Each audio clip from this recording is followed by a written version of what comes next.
So welcome back, Dale. It seems that we had some technical issues. You had a lightning strike and I had a power outage. You're in Ontario, you're in Hamilton, and I'm in Dartmouth, Nova Scotia. And somehow these two worlds collided, apparently. Must have sent a spike down my computer to yours. I don't know. You blew up my whole neighborhood. There's people yelling, I can't get my freaking TV on. We have to talk to my wife, and I don't know what I'm going to do. Anyhow. Use the barbecue. Turn off the electric stove. Amen, brother. We're not here to save the world, so. Yeah. And then from what I understand, after my power went wonky, before yours did, you and Sean carried on a podcast. So we're going to try and link all this stuff together. It'd be pretty interesting to see how this is going to sound. So yeah, it's an interesting concept. It'll be a little bit scattered, and yet somehow will find its way back into the mold here. Feel like a little bit country, a little bit rock and roll, just like. Exactly. Hey, the last I heard, now you were starting to name names about who you work with. Last I heard, we're talking about Donny Osmond in the Joseph the Technicolor raincoat or whatever it was. Raincoat, yep. So, what happened after that? So after that, I went back into the music end of it. So I went. I did a year on a summer stint, I guess, on the first Lilith Fair, and I was the lighting crew chief on that. And after that first year, strangely, my wife and I were kind of sitting around in an apartment. We had done a trip a bit earlier in the year, and we were kind of chatting and looking at some pictures. And she was talking about a couple of clients she had that were teachers that had taken the year off and traveled around the world. And we kind of were looking at the pictures, and I said, well, what's holding us back from doing it at this point? We didn't own a house. We were renting. We kind of, didn't have any real attachments. We could store our furniture and whatever our possessions were in her sister's houses here in Ontario. So we literally, in about a 20-minute discussion, made a decision we were going to take a year off and travel around the world. Nice.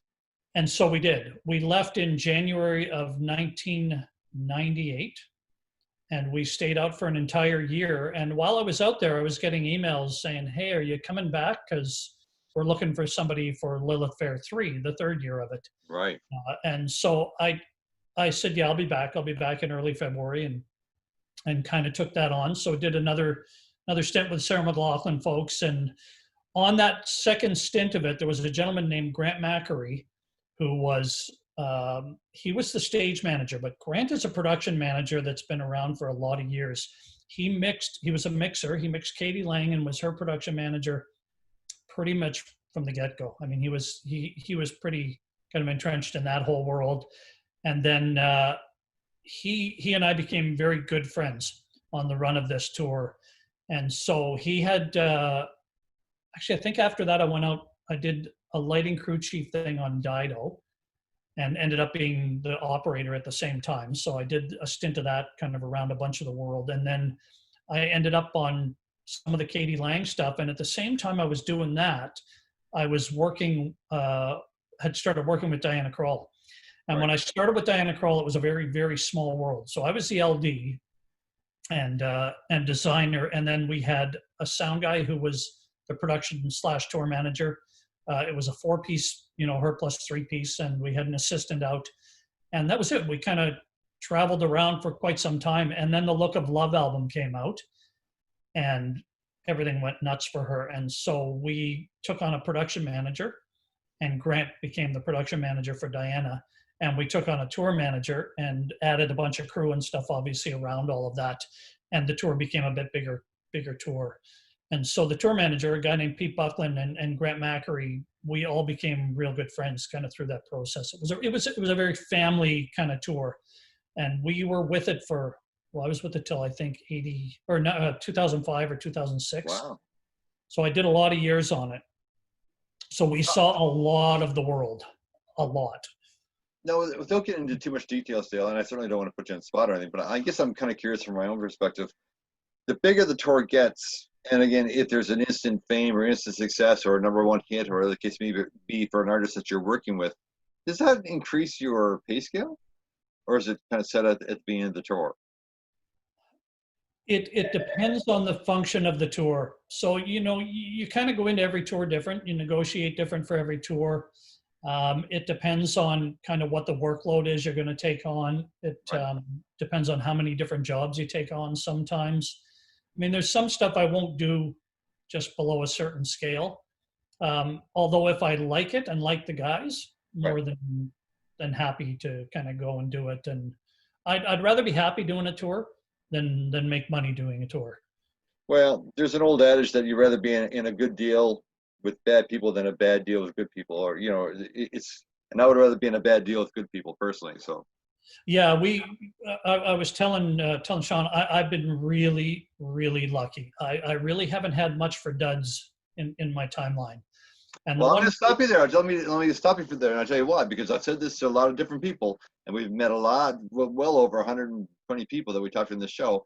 And it's, whenever they've had some success, they call it luck. And you know what? I don't believe in the word luck. It's like you were obviously a professional. You were prepared.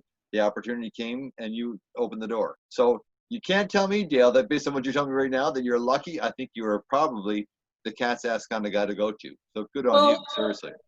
I think that there is a go-to portion of it, but I also at the same time, I think that, look, when I worked for Nora Jones for a bunch of years, when I got the opportunity presented to me to become the tour manager, a buddy of mine who works out of Macklin Feldman called me in, and he's always been a big supporter of mine through anything I've done. And he said, look, can you do this? Do you feel comfortable doing it? And I said, 100%. I mean, I know who to call if I need to. This was pretty early on in my tour management stuff. Right. And I said, yeah, I can do it. And to kind of get presented the opportunity is one part of it. But at the same time, when Nora and I became friends, everybody establishes their own relationship with an artist or with a person in general. And so a big part of the Nora world was her mom. Like Nora broke at a very, very young age. And her mom was married to Ravi Shankar. So, or not married, sorry, they dated. That, and Nora is Ravi's daughter. So I did not know that. Yeah, so there is some musical history there, to say the least. Some big musical history. Mm-hmm. So her mom was obviously had been through the industry in the 60s, early 70s, was very, very protective of her daughter because she's an incredibly good judge of character. And there was a lot of people she just didn't trust around her daughter. And by the time, even before I had met Nora's mom, we already hit it off. And we had the same sense of humor. She's not that much older than I am. It just, everything kind of worked right away. And because of that, Nora and I also hit it off right away. And nice. So it got to the point where, Nora trusted me enough to make it like I was the one making the decisions.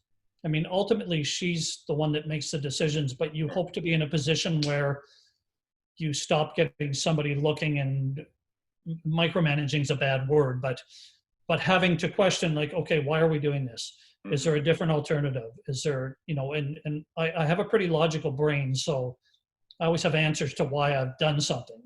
Right. And so she got very used to just not asking me stuff. On occasion, there'd be things where she'd want to say, look, I don't want to get a later flight today. I want to get home early. And so we'd change a flight or something, but it became that very good thing. But that all stems from being lucky enough to have kind of been presented with the opportunity because of who I was, but also being lucky enough to work with an artist that, I've been able to maintain a long friendship with and a long kind of client boss kind of relationship with. Right. So it's been good. And that's been the same with a lot of the guys. I was telling Sean before we got bumped off, I've run the gamut. So I production managed when Billy Talent broke big. Mm-hmm. They did a Canadian arena tour, and I was the production manager on that tour. And that turned into the next tour, I became their tour manager. So it just kind of folded into me becoming the tour manager. I mean, Billy Talent to Nora Jones to Tony Bennett, who I've also done a stint with. So you kind of run this thing of drastic, different kind of music, different kind of people.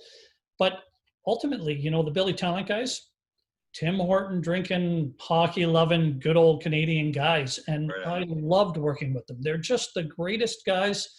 Every tour has its challenge, but it's mostly because of sleep deprivation. You're out there, you're not getting a lot of sleep. You're bouncing Right. around on buses. When you are sleeping, you're waking up 6 times in the middle of the night.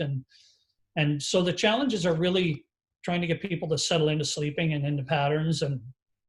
But yeah, and again, those guys, can't say enough about how great they were to work with. And That's nice. yeah, But they must be saying nice things about you too, Dale. And that's what I guess what I'm saying. Like, is it most of the folks that talk, and again, we've primarily talked to a lot of Canadian people, and we are by and large a humble nation. You know what I mean? Oh, stop it! No, it's no. But the stuff that the work you have done has spoken volumes, obviously, for the reason why you're getting the calls that you're getting calls from. That to me is not luck so much as it is hard work, perseverance, and being the right guy. So you good on you though. Seriously, and I mean that. yeah, thanks. I appreciate it.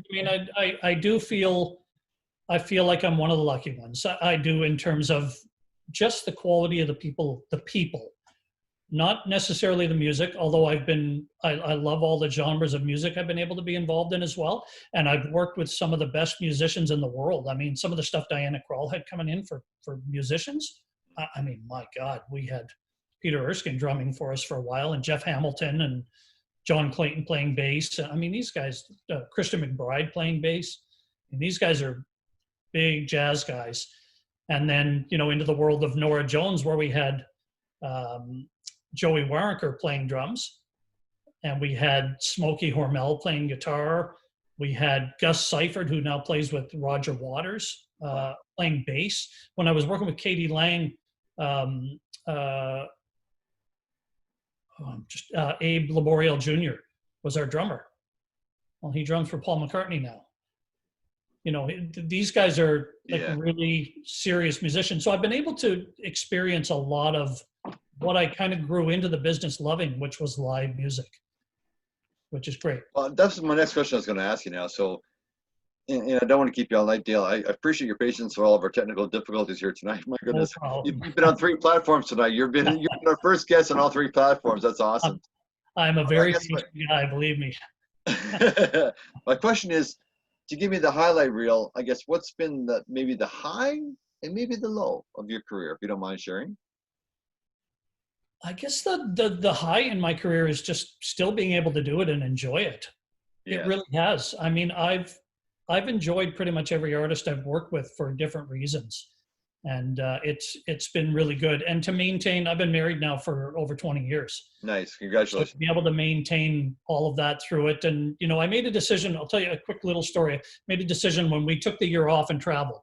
Mm-hmm. We kind of reevaluated our lives, and I said, look, if I'm going to go back into the business, I want the business to work for me, and I don't want to be working for the business and be out there for 11 months out of the year. And we had lived out of a backpack. We realized that we could live with very little belongings kind of for our lives. And so we decided, kind of with me going back into the business, that I would kind of focus on trying to take at least 6 months at home to spend with my relationship.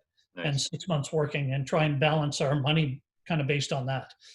And so I had made a pretty strong decision about that. And then when I got into the Diana Krall world, I was her LD, and we were sitting on an airplane one time and just kind of talking. And this was kind of one of the first times I really had a chance to chat with her outside of what we do for a living. Mm-hmm. And I said, look, no offense, but the schedule that you presented, and I know you like to keep busy, and you're in the jazz world, so you like to play live, and this is the thing for you. But I said, I've committed myself to taking 6 months out of the year in order to spend it with my relationship. And I have a firm belief that if you put your time in, you can be good at anything. And I think that's kind of where we fall short in our relationships, in our business, is that we just don't have the time for it. Right. And so I said, look, if I'm going to continue in it, I'm going to either have to have somebody sub in on some of the shows or some of the stints of the tour, or, if you decide you want somebody else, that's up to you. She looked at me and she kind of was like, wait, you would turn down the work to stay home to work on your relationship? And I said, yeah, it's important to me. I mean, the life part of me is the work affords me the luxury of having a life. Right. And so the next day I got a call from the management and a friend of mine there when I picked up the phone, he said, what did you say to Diana? I was thinking, oh, what did I say to Diana? And I said, nothing that I'm aware of. And he said, she basically called us and said, look, whatever Dale wants to do with these tours, he can do. He's my number one choice. And if he wants to have somebody sub in, he can pick the person. And then when he's ready to come back, he can come back. Wow.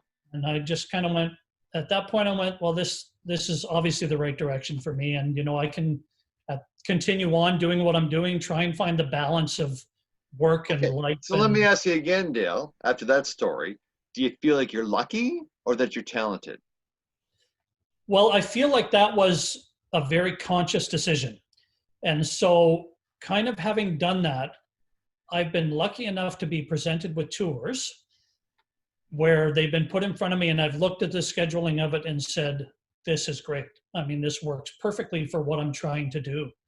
And so, kind of going through the run of time with these different artists, I've been lucky enough to kind of have that schedule line up. You're not buying in. You're not going to bite at all, are you? No, not in terms of that part of it. And look, I've worked some hard runs. Believe me, some long. I do very well with sleep deprivation. I did a run with Foster the People.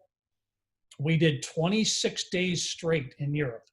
So Wow. We were either gigging, we were flying and gigging, or we were on a long travel day to get somewhere. And at the end of it, we kind of flew back from Portugal and they had lost some of our equipment. And this was into the Portuguese show. So they had lost it kind of getting into that show.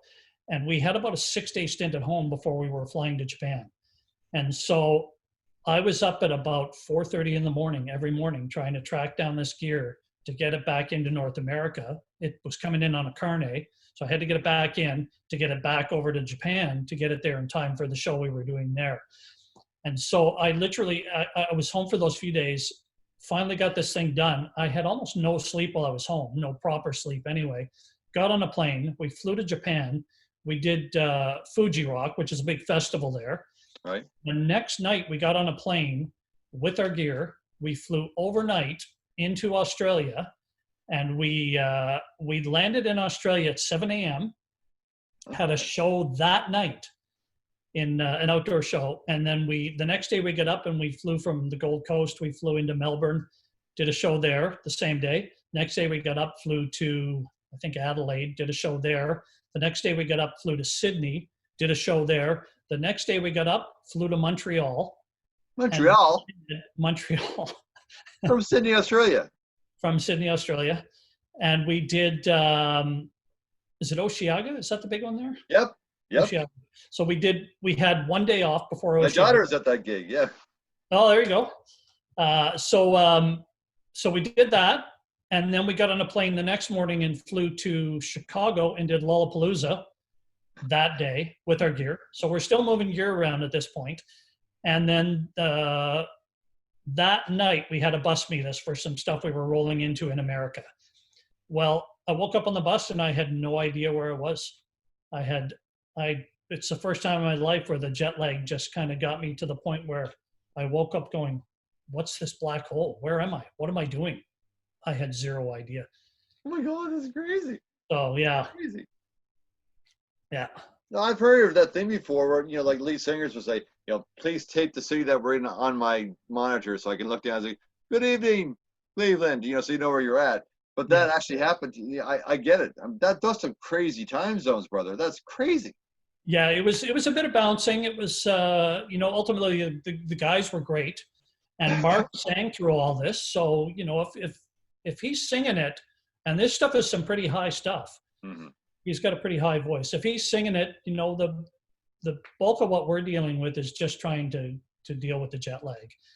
And, we're at the site generally a little bit earlier. There's a lot of stuff I'm doing in the daytime trying to get stuff advanced so he can sleep through that. But still, he's got to sing and the band's got to perform. So it's hard to complain about it when you're stuck in the middle of it. But. Yeah, that's incredible. So, and I know you dropped some names with Sean on the podcast part, so maybe that'll be the go-to part for a lot of our viewers. But I guess, so your last stint has been with Michael Bublé, is that right? It has, yeah. And how long have you been with Michael Bublé for? I started putting the tour together in about November of 2018. Okay.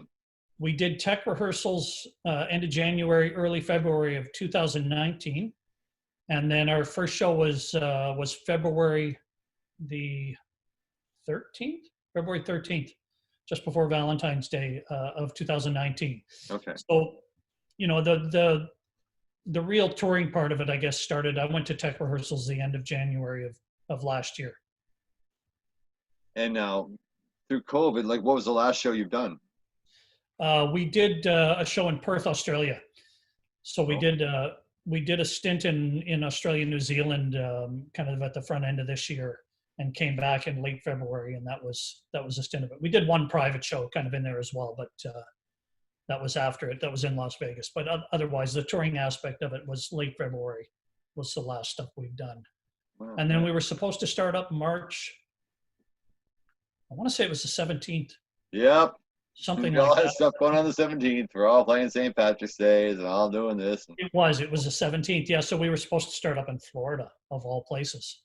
Crazy. And we were 3 days out from flying, and they postponed it.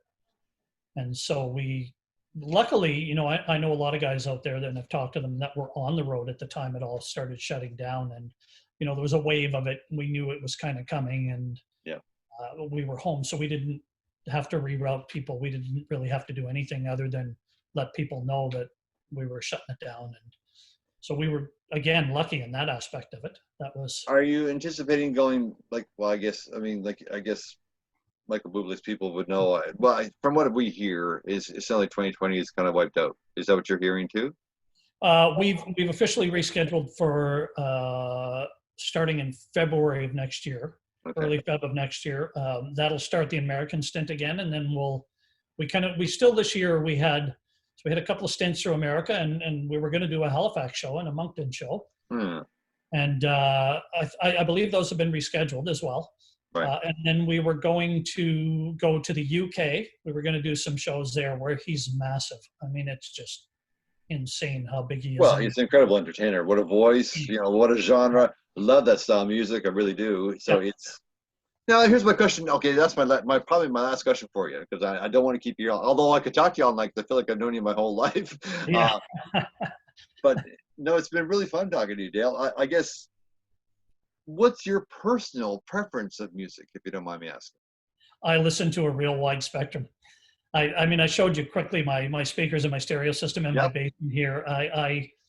I sit down here and I go everything from jazz to punk rock to everything. I grew up in, you know, I'm a big melody guy, so I like music with a melody. So when I worked for Jesse Cook, I loved it. There were only a couple songs with vocals, but Jesse is such a melodic guitar player that I found the melody in it very, very quickly when I was doing lighting, and could figure out what to do with it. And but I go back to the one-hit wonders of the 70s, and that stuff always stuck with me.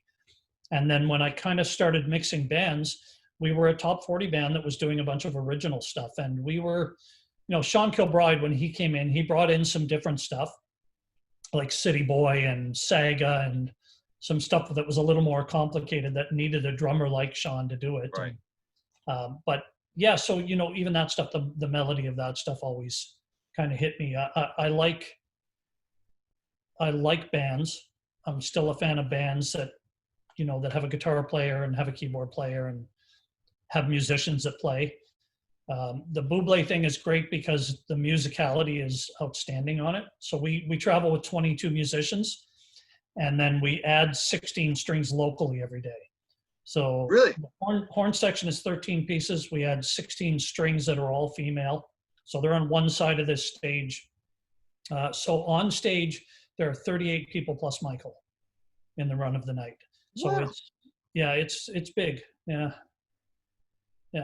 But musically, I mean, it's brilliant. They do everything from, you know, big orchestrated stuff to scaled down stuff with just a few instruments and almost acoustic style. Everything I've ever heard from Michael, it just sounds so organic, for lack of a better word. It sounds very natural, very believable, you know, everything he does. So I mean, quite honestly, and to Sean's point, when we first introduced you to the show, this stuff doesn't just happen. It's people like you behind the scenes that make all this stuff happen, and we want to get that across to all of our audiences that, we're so happy that you love the artists, but love the show. Love the show, love the live show, love everything that goes behind the live show, the performance. Yeah. Yes, but I mean the lighting and the audio and the other musicians and the orchestration of getting those people who were. You're telling me about that tour, the 26-day tour. I was like, oh my god, he went from Sydney to Montreal the same day. It's like, how can you? And you function that night? I can't even believe it. That's awesome. Yeah, and then that's just, it's what you do, right? You just, there's going to be a show, so your job is to make the show happen. That's what we do. And when I production managed a tour that I production managed Avril Lavigne for a stint. Okay. And we had 10 trucks, and so we were in the arenas early. We hit the stage at 7:00 to start rigging in the morning. Well, we were 3 bands on the tour, so we weren't finishing early at nights. So by the time we finished up and finished packing the trucks, it was 1:15, 1:30 most nights. It took me, an hour and a half to shower, wind down on the bus, get myself to bed. So I was getting, 4 hours of sleep. I'd get in the arena by 6:45 and grab a cup of coffee and go to the stage, make sure it was placed in the right place. And so you start to realize how much sleep means to people. And you also start to realize how easy it is to kind of fall into that trap of sleep deprivation with drugs or alcohol on top of it, and being grumpy and miserable every day and trying to function. And, I've had some really, really, really good people around me as well when I've been doing these gigs. And part of that is just the years of being in it. Which ones you can rely on, which ones will, every tour is going to have a bad day. You just go in knowing that on the bad days that you're going to get it done still, and you're still going to do a show. And so, yeah. Dale, I feel more inspired listening to you than anything else. It's just like, because there's people, I'm thinking like, gosh, it's like, if I could just get some more sleep. I'm thinking about, I get 5 hours of sleep. I have a full-time job. I do this Barstools and Bandtalk almost full-time too. I was like, well, if I get 5 hours, I'm okay. But it's like, you're doing 4, so man, and you're all around the world. So you know what? To me, this has been a very educational show, talking to you, and I'd love to have you back on again when we don't have so many technical difficulties, because I'm sure we're going to get a lot of questions over this. Can you ask him about this? Ask Dale about this. And we get this all the time. People will probably message us, why didn't you ask him this? Well, I didn't know exactly that question at the time, right? We had technical difficulties. You have an excuse. Yeah. Well, why did lightning hit Hamilton, Ontario that day? Why did the power go off in Dartmouth? Well, I don't know. God was mad at us, I guess. I don't know what to tell you. But to me, this has just been a real treat, and I really appreciate you coming on the show, Dale. My pleasure. No problem at all. And on Sean's behalf too, says sorry for all the weirdness that happened, but it's been a real eye opener for sure. And what we'll do is when we get off the air, I'll get we'll get your email address, what have you. I think actually we're friends on Facebook now. So what I'll do is I'll get some more information that we want to share with people about. So, like, it sounds like you have a long list of people that you work with, and that's a. Read into that. I'm old. I have, it's funny when you try and put together a resume, you start to realize how the business functions, in that you basically do a tour cycle. And so when the tour cycle's over, you're looking for another job and something else to do. And so your stints are maybe a year to a year and a half to 2 years, and then you're on with another artist. And so it's been a lot of different people over the years. Okay, I'm not gonna put you in the spot. And if Sean was here, he was saying, Dave, you already said goodbye once. You're doing the Columbo thing again. Oh, yeah, one more thing. But and I'm not gonna put you in the spot per se. Who have been amongst your favorite people to work with? I won't ask your favorite, but amongst your favorite. They're all my children. Ah, good answer. Good answer. I love them all. I can tell you, I keep in touch with the Billy Talent guys. So they've been, friends through the years, as well as I love the gig with them. I love the Nora Jones stuff. Nora and I are friends through it. The Tony Bennett thing, when I did it, I loved working with Tony because he's Tony. I mean, he's the guy. And, Yeah. Learned a lot from him. Loved being the guy that was right beside him all the time. Michael's awesome. I mean, the tour with Michael's great. This young kid, Jordan Smith, who I don't think I was telling you, I guess I was probably telling Sean, Okay. the last, before Michael, a bunch of the time, I just kind of relaxed and took this gig on with the guy who won season 9 of The Voice. His name's Jordan Smith. Oh yeah, yeah. Oh yes, I know exactly what you mean. He did Chandelier.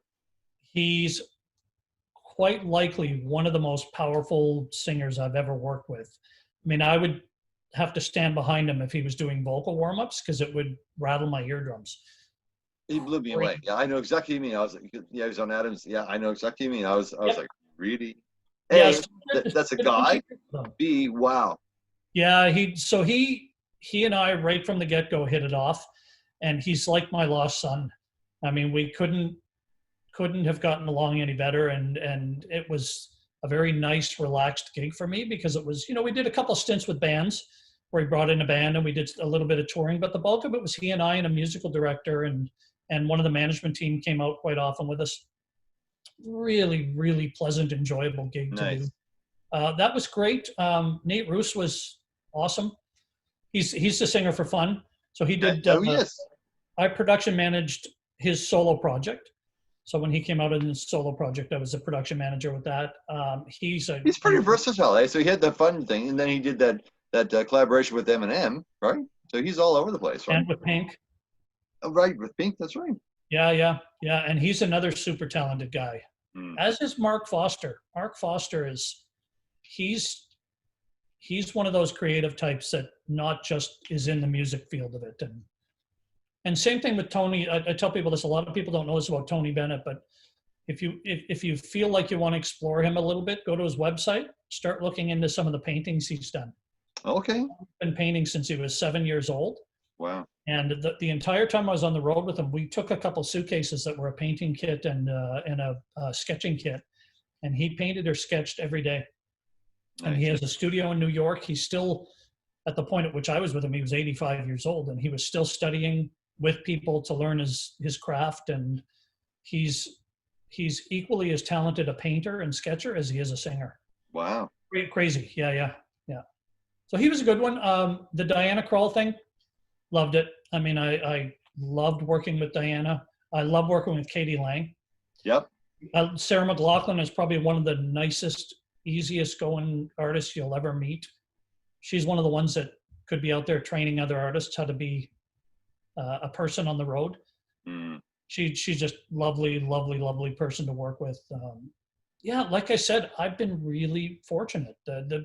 These people are not just quality artists, but are quality people, and that's something I haven't run into where I've just gone, I just can't deal with this person as a person. Right. Look, everybody's allowed to have bad days, but when you're on eggshells every single day with an artist, it's a pretty tough gig to be out there. Yeah. But all these people, so few bad days, so great to be out there with them. Yeah, they're all my children. You know what? I loved your story. So from the beginning to the end, it's like, this has been a great interview. I love talking to you. This has been a lot of fun, and I'm looking forward to hearing our part 2 because I think we probably will have one for sure.